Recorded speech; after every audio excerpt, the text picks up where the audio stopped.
नमस्कार दोस्तों, मेरा नाम डॉक्टर राहुल ग्रोवर है और मैं एक ऑर्थोपेडिक सर्जन हूँ। मेरे बहुत से पेशेंट्स पूछते हैं, मेनिस्कस टियर क्या होता है?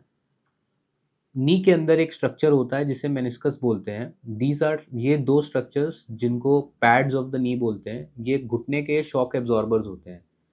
तो मोस्ट ऑफ द टाइम्स जब लिगामेंट इंजरी होती है तो उसके साथ में ही मेनिस्कस में भी इंजरी हो जाती है। बट समटाइम्स मेनिस्कस में आइसोलेटेड इंजरी होती है, जब लिगामेंट स्पेयर हो जाते हैं। तो ये सब डायग्नोस कैसे करना है? तो clinically there are methods to diagnose, but clinically हम 100% श्योर नहीं हो सकते कि मेनिस्कस में चोट लगी है या नहीं लगी। तो इसके लिए सबसे इम्पोर्टेंट है, हमें एमआरआई कराना होता है।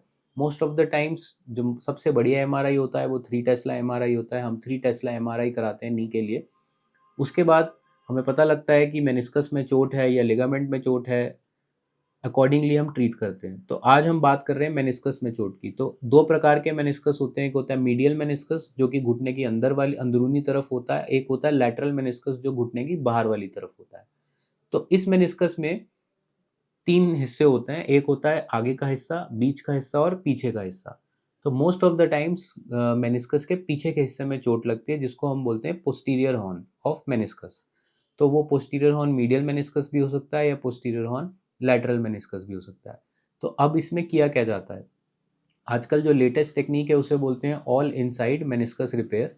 इसका एक डिवाइस होता है जिसे हम शूट कर देते हैं घुटने के अंदर। उसी आर्थ्रोस्कोप के साथ ये भी डिवाइस चला जाता है और जाके आपके मेनिस्कस को देन एंड देयर रिपेयर कर देता है, जैसे एक धागे से स्टिच लग जाए।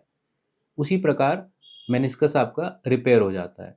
It is such a sophisticated device और इसमें कुछ अ, ऐसे कुछ मेजर चीरा-फाड़ी भी नहीं होती।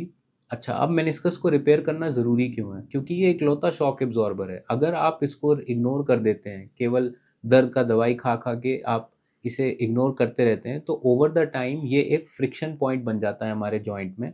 और जब ये फ्रिक्शन पॉइंट बन जाएगा तो आफ्टर रिपीटेड मूवमेंट्स ये बार-बार, बार-बार जॉइंट को घिसाने लगेगा। जब जॉइंट घिसेगा तो आपका जो जॉइंट है, नी जॉइंट है, वो आर्थराइटिस के लिए ज़्यादा प्रोन हो जाएगा। तो इसी वजह से मेनिस्कस के जो इंजरी हैं, उसको टाइम रहते ठीक करना बहुत ज़रूरी है। नहीं तो अगर आप यंग हैं या मिडल एजेड भी हैं, तो आपका knee can become 10 times more prone to arthritis. धन्यवाद।